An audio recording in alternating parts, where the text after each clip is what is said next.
ang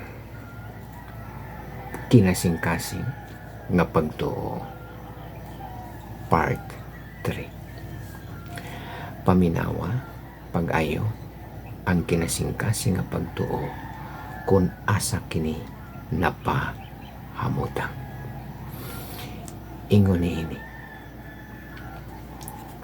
ang kinasingkasing nga pagtuo ang bugtong maka-producer ni ini sa tao ang balaan nga espiritu ra. Og kini nga kinasingkasing nga pagtuo naa ni mahitabo sa tao sa panahon nga ang maong tao makadungog sa kamatuoran mahitungod sa born again nga pagtulunan.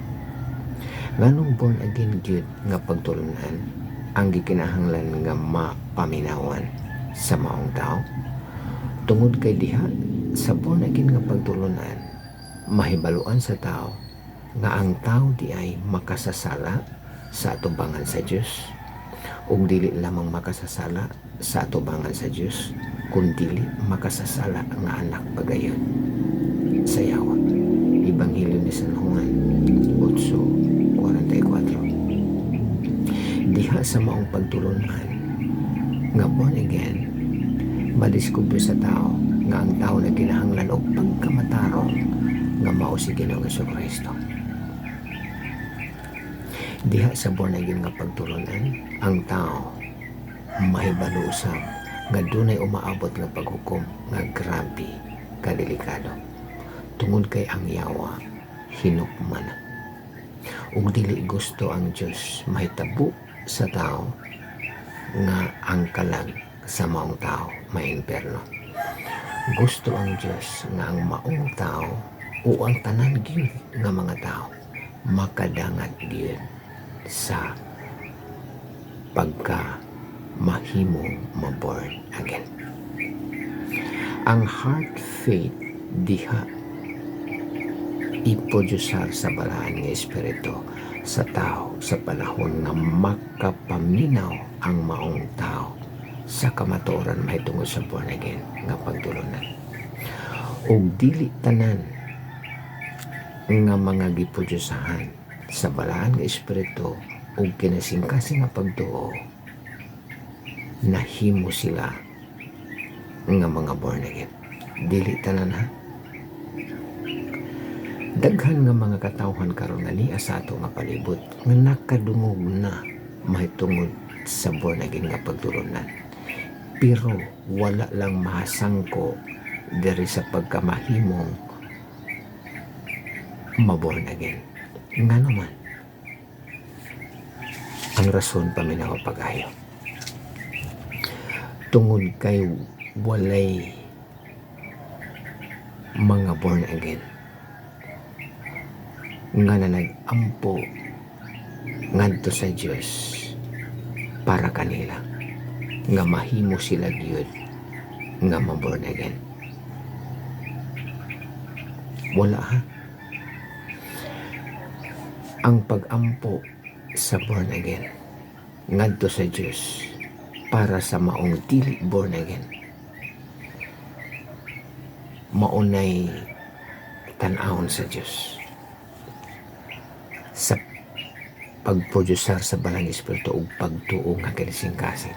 Ingon niini ning gawas ni ang mga mensahe nako sa social media, mensahe na sa Dios ha nga gigamit ko niya ang akong pag-ampo ngadto sa Dios. Ingon niini, Ginoo, kung dunay mga imong papaminahon sa imo nga pulong mahitungod sa born again nga pagtulunan nga dili pa born again, himo agad Ginoo nga ma-born again para sila makakita ug makasulod sa gingarihan sa Dios. Mao nay unod sa akong pagampo. Kung tubagon sa balaan nga espiritu ang maong pagampo, specific niya nga tao nga iyang gidala sa pagampo ngadto sa Dios, ang maong balaan nga espiritu mo trabaho sa gitawag og regeneration. Mo trabaho nga ang pagtuo nga kinasingkasing nga na angkon sa maong tao gikan sa Espiritu Santo mahasangko gayon nga risa pagkamahimong mabornagin. Naamanggod sa Biblia, Hebrehanon Kapitulo 6, versikulo 4, versikulo 5 o versikulo 6. Grabe kalilikado sa mga versikulo. Na ay heavenly gift nga gisgutan sa verse 4. Kanang heavenly gift mauna ang pagtuo nga kinasingkasing nagkasa sa Espiritu Santo sa tao nga magapaminaw sa pulong sa Dios.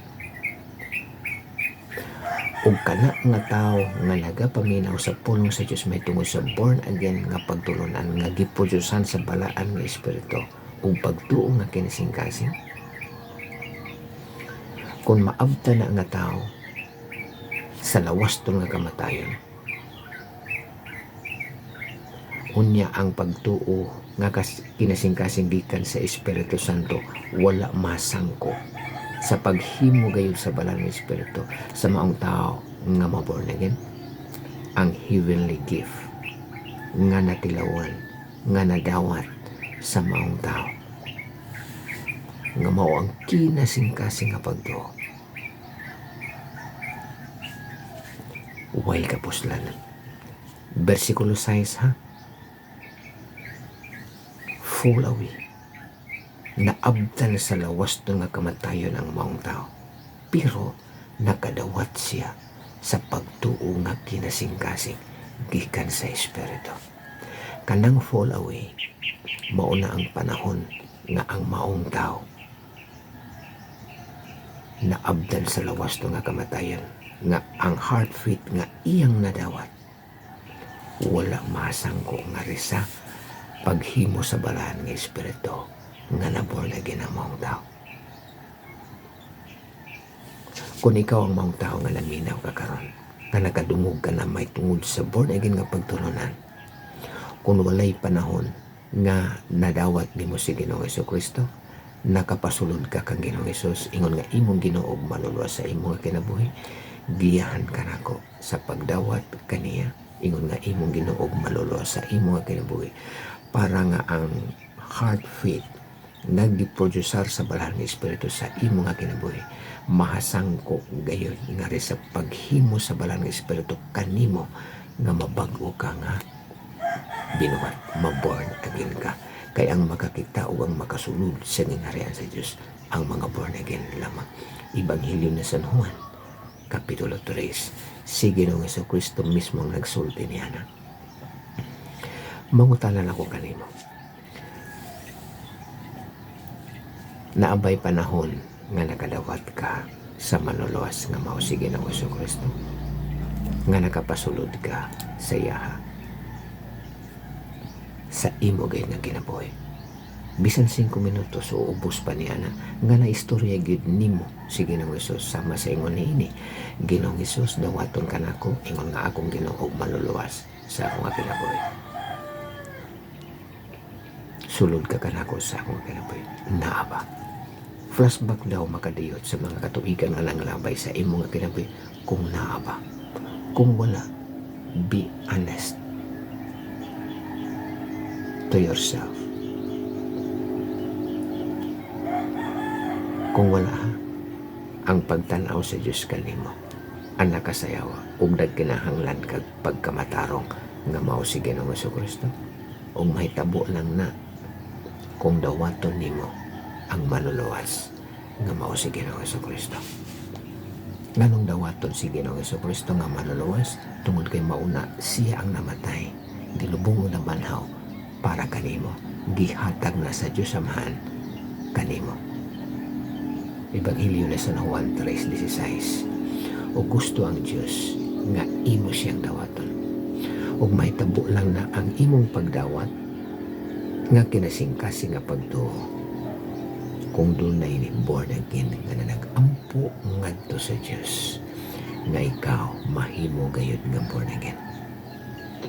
Diha mo trabaho ang Espiritu Santo pag-ayo sa kinabuhi sa tao nga nakadungog na may tungod sa pulong sa Diyos, may tungod sa born again nga pagtulunan nga ang balang Espiritu mo himo gayud mo kabig sa mga tao gikan sa pagkanahimong anak sa Yawa nga rin sa pagkamahimong born again. Sundan niya mong pagampo para kini-kanimo sa tuyo nga ang heart faith nga imong nadawat heavenly gift mahimong musangko gayud nga rin sa pagkamahimo kang maborn again. Kay delikado kung dili masangko nga maabtan ka sa lawas to nga kamatayon. Versikulo 6 Hebrews chapter 6 verse 6, maabdan ka, mag-fall away, maabdan ka sa lawas ng mga kamatayan. Ang imong kalag siguradong imperno tungod kay wala nay manluluwas nga mamatay pang utro dito sa krus sa Kalbaryo para kanimo. Sundan kini. Ginoong Hesus, gikinahanglan ko ikaw. Ako nagaabli sa putahan sa akong kasing-kasing o kinabuhi, ug dawaton ko ikaw, ingon nga akong Ginoo, ug manuluwas sa akong kinabuhi. Sulod ka karon kanako, Ginoong Hesus, sa akong kinabuhi. Salamat sa imong asahan nga ikaw mosulod kung ikaw pasudlon o dawaton. Salamat Ginoong Hesus nga ikaw aniya na sa sulod sa akong kinabuhi. Salamat sa kapasayloan sa akong mga sala ug paghatag mo karon kanako sa kinabuhi nga walay katapusan. Salamat nga ang heart faith kinasingkasing nga pagtuo nga akong nadawat gikan sa Espiritu Santo nga Dios nga nahasangko gayud karon sa pagkagihimo ko nga bag-ong binuhat, born again. Ginoong Hesus, salamat sa imo nga kamatayan dito sa krus sa Kalbaryo nga ako imo gyud gitubos o gilawas. Amen. Kung karon nimo nasunod ang mga pagampo, ayaw ni kalimti na pitsa og tuig kay mao ni ang imong espirituhanon nga pagkatao diha sa Ginoo. Mao ni ang panahon nga ang manluluwas nga mao si Ginoong Jesucristo nisulod sa imo nga kinabuhi. Pinalayag 3:20. Mao ni ang panahon nga ang imong daan nga pagkatao, old things, 2 Corinthians 5:17, na passed away. Kanang daan nga pagkatao, kanang old things, mao na ang daan nga pagkatao nimo nga nakita sa Dios sa imo nga kinabuhi. Ang imong pagkaanak sa Yawa, ang imong pagkamakasasara na passed away. Nganong na passed away? Tungod kay gihimo ka sa Dios nga bag-ong binuhat. Naa ka na karon sa gingarian sa Dios, kauban ka na nako. Kauban ka na namo sa tanan nga gihimo sa Dios nga mga born again. O naa ka na sa born again to eternity future nga ikatulong panahon nga samare sa tibuok Biblia. Kita tanan nga mga gihimo na sa Dios nga mga born again ug ang umaabot nga himuonon pa sa balang espiritu nga mga born again ang gisaaran sa Dios nga makasulod sa gingharian sa langit. Sarang ninduta. Og karon sab ang panahon nga gihatagan ka sa Dios sa kinabuhi nga walay katapusan ug kana nga kinabuhi nga walay katapusan nga gihatag niya kanimo, never na nga mawala bisan kung makasala ka. Kay nabilong na sa gitawag og justification. Nga ang pagtan-aw sa Dios kanimo bisan kung makasala ka, matarong kagihapon tungod kay ang nakita sa Dios Amahan kanimo ang iyang anak nga bugto nga mao si Ginoong Jesucristo nga naa sa sulod sa imo nga kinabuhi. Nganong never na nga mawala ang eternal life nga imong lalawat tungod kay ang manuluwas nga mao si Ginoong Jesucristo ni saad nga dili kaniya pagabihan ni pagadaligdan.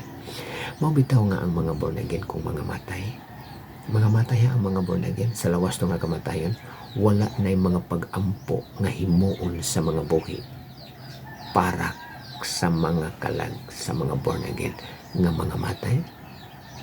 Wala na nga naman. Buhi pa ang mga born again.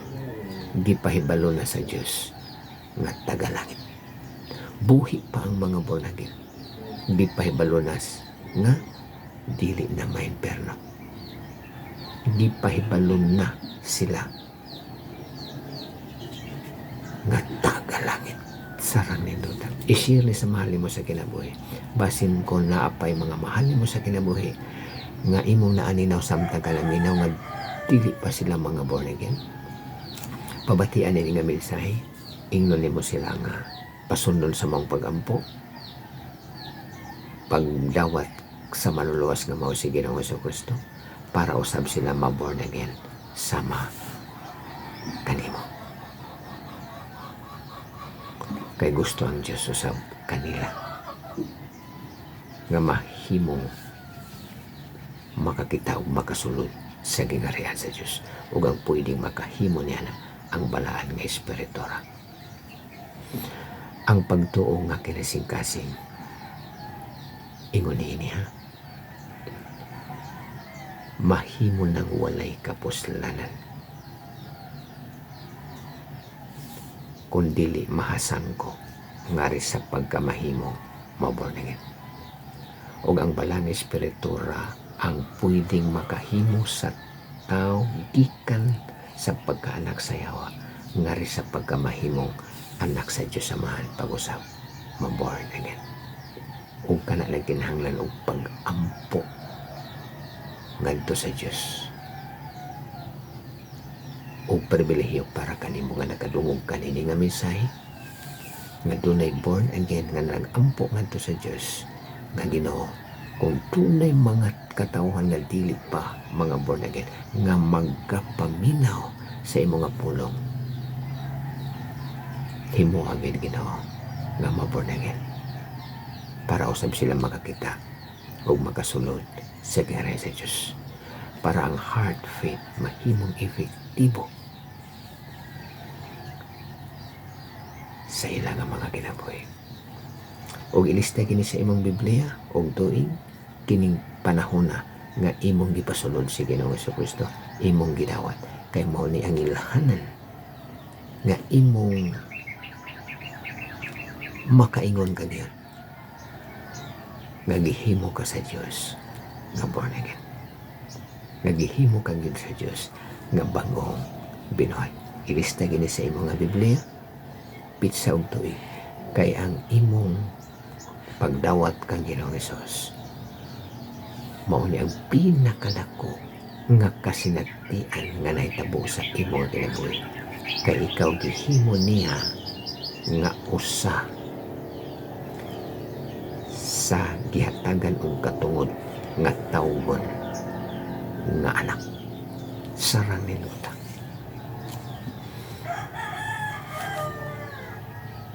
Daghang salamat.